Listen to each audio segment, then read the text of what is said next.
shocking unsolved crime number 4 is the disappearance of union boss Jimmy Hoffa. Jimmy Hoffa is one of the most influential and yet notorious figures in terms of unions.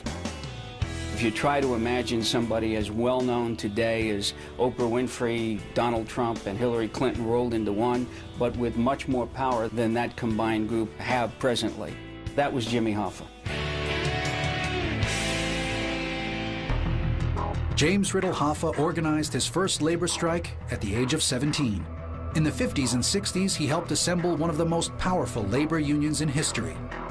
At its peak, the Teamsters represented more than 2 million members. Hoffa combined toughness and street smarts. He was also a convicted felon with no shortage of enemies. I don't have time to be vindictive in my life. I'm 58 years old. I feel that I have a long life ahead of me, and I'll take care of my own problems. In 1964, he was convicted of attempted bribery, was sentenced to 15 years behind bars. President Nixon actually commuted the sentence as long as Jimmy Hoffa promised that he wouldn't be involved in union affairs for at least 10 years. Behind the scenes, Jimmy Hoffa was building up his union empire again. On July 30th, 1975, Jimmy Hoffa arrived at the Macus Red Fox restaurant in Bloomfield Township, Michigan. Hoffa was there to meet 2 guys who had ties to the union and organized crime. He was going to meet Tony Provenzano and Jack Giacolani. My understanding is that the purpose of that meeting was to iron out this whole issue of whether Jimmy Hoffa was going to run for the presidency of the International Brotherhood of Teamsters.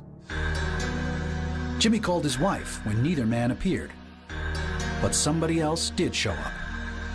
Hoffa was last seen by an eyewitness leaving the parking lot of the restaurant in the back seat of a dark red Mercury Marquis. Jimmy was sitting next to a man who appeared to be holding a shotgun.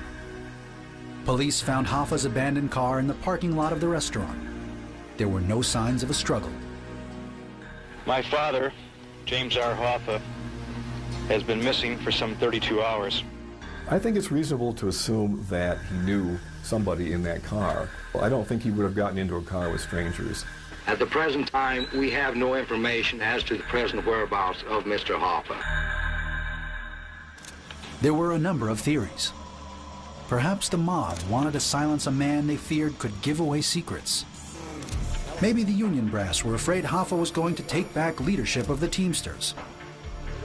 Some thought Hoffa was involved in other criminal ventures that somehow went awry. The issue that was framed when he disappeared was, where is Jimmy Hoffa? Not who killed Jimmy Hoffa. It's been more than 30 years since Hoffa's disappearance. Police have searched dozens of locations for the missing labor leader.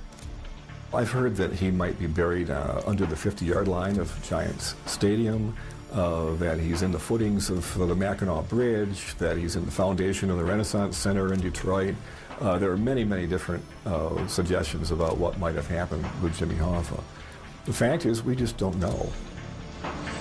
In 2004, former Teamsters official Francis Sheeran allegedly confessed on his deathbed that he shot Hoffa at a Bloomfield, Michigan home and transported his body to a nearby incinerator.